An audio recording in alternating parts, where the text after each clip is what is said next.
नमस्कार। Super India news team में आपका स्वागत है। मैं हूं राजेश आर्य। आइए देखते हैं आज का विशेष समाचार। औरंगजेबी मानसिकता का उपचार। औरंगजेब जैसे आक्रांताओं की कब्र हटाने के बदले हिंदू और मुसलमानों को वास्तविक इतिहास से पूर्णतः अवगत कराना जरूरी है। हिंदू विविध मुद्दों पर विवाद में मशगूल रहते हैं, पर किसी मुद्दे को सींग से पकड़कर निर्णायक दिशा में मोड़ना और समस्या को हल करना नहीं जानते। सदियों पहले गुजरे औरंगजेब की आज भी लानत मलमत उसी का उदाहरण है। उसका उपयोग विविध नेता और दल अपनी अपनी राजनीति खड़ी करने में करते रहते हैं, जबकि मुस्लिम नेता अपने समुदाय का राजनीतिक हित कभी नहीं छोड़ते। वे मुस्लिमों में घमंडी अलगाव भरते हैं कि मुसलमानों ने हिंदुओं पर सदियों शासन किया और फिर करेंगे। हिंदुओं में शासन की क्षमता ही क्या है? वे तो लोभी ऊंच नीचवादी हैं। ऐसे ही मुस्लिम नेता हिंदुओं को भरमाते हैं कि औरंगजेब तो भला और न्यायप्रिय था, उसकी निंदा करना अनुचित हिंदू सांप्रदायिकता है। अधिकांश हिंदू नेता औरंगजेब जैसे मुद्दों से केवल दलीय स्वार्थ साधते हैं, चाहे समाज की कितनी भी हानि और बदनामी हो। अन्यथा यह कैसे संभव होता कि हिंदू अपने ही देश में बदनाम होते रहें? इस्लामी आक्रांताओं का मुद्दा क्षुद्र राजनीति के लिए सुलगते रहने देना दुर्भाग्यपूर्ण है। इसलिए और भी क्योंकि औरंगजेब जैसे आतताइयों का सही स्थान तय करना आसान है, पर यह तब होगा जब इसे दलीय संकीर्णता से मुक्त रहकर सामाजिक हित में किया जाएगा। समाधान के विकल्प मौजूद हैं। समय समय पर देशी विदेशी महानुभावों ने बताया भी कि अन्य देशों में ऐसे समाधान का उदाहरण भी है।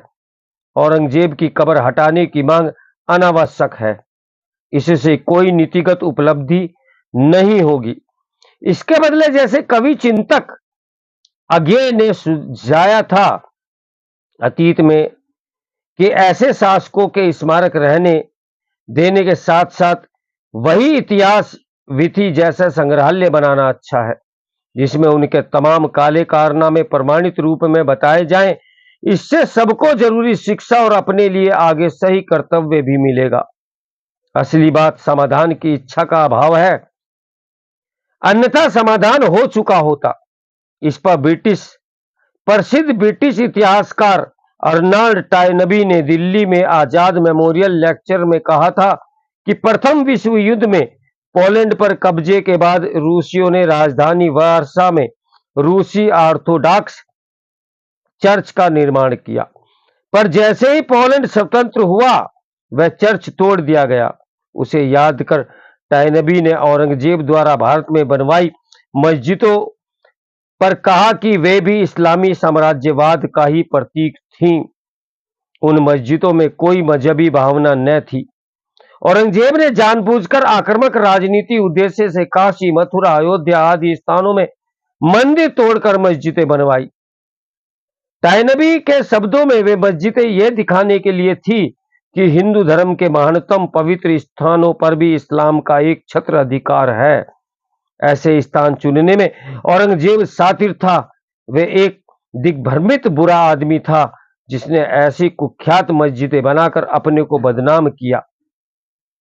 टायनबी के अनुसार पोलिश लोगों के रूसियों द्वारा बनाई चर्च को ढाकर रूसियों की बदनामी का स्मारक भी हटा दिया था, पर भारतीयों ने स्वतंत्र होने पर भी औरंगजेब की बनवाई मस्जिदों को वैसे ही छोड़कर निर्दयी काम किया।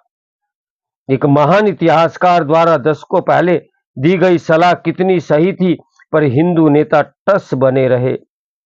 फलतः मामला जहां का तहां नासूर की तरह सड़ता रहा। औरंगजेब की कब्र हटाने से हिंदू मुस्लिम राजनीतिक विषमता यथावत रहेगी। कब्र हटाने जैसे सांकेतिक झुंझुने से हिंदू भावनाओं का दोहन मात्र होगा। दूसरी ओर मुसलमानों को भरमाया जाएगा कि उनका अपमान हुआ है। कब्र हटाने के बदले हिंदू और मुसलमानों को वास्तविक इतिहास से पूर्णतः अवगत कराना जरूरी है। इससे उन्हें सही समाधान की ओर बढ़ाया जा सकता है।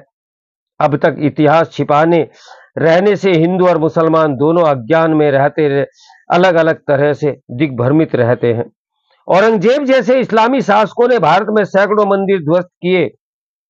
उनका घोषित उद्देश्य था काफिरों की उपासना पद्धतियों को खत्म कर केवल इस्लामी वर्चस्व कायम करना। यही काम तमाम इस्लामी शासकों ने दुनिया भर में किया। हाल में Deobandi, Taliban, al Qaeda, Islamic state आदि ने भी यही दिखाया। बामियान की ऐतिहासिक बुद्ध मूर्तियां तोड़ने पर कई भारतीय उलेमा ने भी तालिबान की बड़ाई की थी। यह औरंगजेबी मानसिकता ही असली समस्या है, लेकिन हिंदू उदारवादी, गांधीवादी, वामपंथी आदि इस पर स्वयं भ्रमित होकर सबको भ्रमित करते रहते हैं। हमें इस्लामी अत्याचारियों की स्मृति मिटाने में नहीं जाना चाहिए। मूल समस्या वह मतवाद है जो औरंगजेब जैसों को आज भी प्रेरित करता रहा है। ऐसे मतवाद को कटघरे में खड़ा कर इतिहास की खुली जांच परख की जाए, तभी मुसलमानों में विवेकशील विमर्श पैदा करने में सहायता मिलेगी। यह काम चर्च मतवाद और कम्युनिस्ट मतवाद के साथ हो चुका है, यह इस्लामी मतवाद के साथ होना बाकी है। अभी मुसलमान दूसरों को काफिरहीन मानकर बात बात पर अड़ते हैं, क्योंकि वे दोहरी नैतिकता का इस्लामी सिद्धांत मानते हैं, जिसमें मुसलमानों के लिए अलग ऊंच और काफिरों के लिए नीचा व्यवहार रखा गया है। इसलिए केवल अतिक्रमित मंदिरों पर ही नहीं, विभिन्न सामाजिक, सांस्कृतिक, राजनीतिक विषयों पर भी मुसलमान अपना विशेषाधिकार दावा रखते हैं। मुसलमानों को समान मानवीय नैतिकता स्वीकार करने की ओर ले जाना ही स्थायी समाधान का मार्ग है, सरल और शांतिपूर्ण भी है।